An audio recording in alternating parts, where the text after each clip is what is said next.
រីលឺល្បីថាខ្លាំងប្រណាំងទូកនឹងរៀមរាបងអមប្រយ័ត្នចាញ់អនត្រស្ងួនប្រំជោគច្រវាទូកអនទូកគេដនតាប្រណាំងកាលាតែបានជោគជ័យទូកអនទូកគេដនតាប្រណាំងកាលា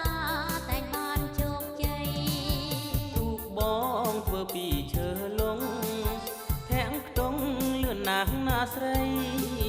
ទូកបងធ្វើពីឈើលងធាក់ខ្ទង់លឿនណាស់ណាស្រី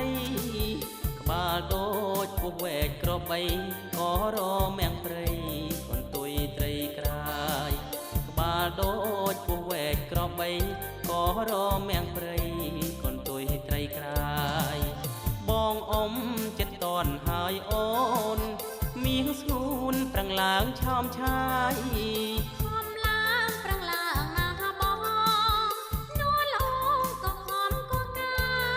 យបើឈ្នះចូលដល់អ្នកម្ដាយអូនជួយត្រួសត្រាយស្រេចចិត្តឪម៉ែបើឈ្នះចូលដល់អ្នកម្ដាយអូនជួយត្រួសត្រាយស្រេចចិត្តឪម៉ែយើងអមប្រណាំងទូកងសាទរប្រពៃណីខ្មែរយើងអមប្រណាំងទូកងសាទរប្រពៃណីខ្មែរអអំបុកសំពះព្រះខែលយប្រទីនផងដែរផ្នែកខែរាល់ឆ្នាំអអំបុកសំពះព្រះខែលយប្រទីនផងដែរផ្នែកខែរាល់ឆ្នាំ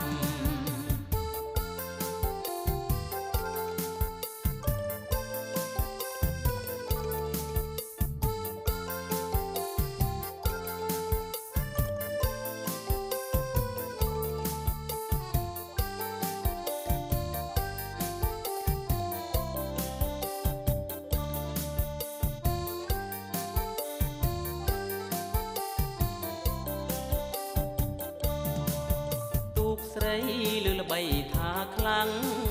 ប្រណាំងទូកនឹងរៀមរាបងអមប្រយ័ត្នចាញ់អូនត្រស្ងួនប្រឹងជោគច្រវាទូកអូនទូកគេដនតាប្រណាំងកាលាតែបានជោគជ័យទូកអូនទូកគេដនតា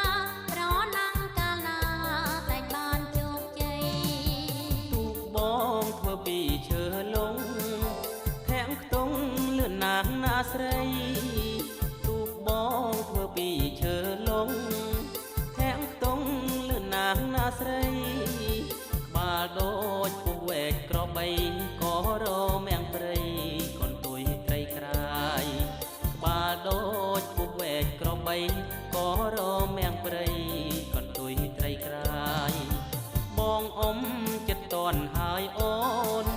មាសស្ងួនប្រឹងឡើងឆោមឆា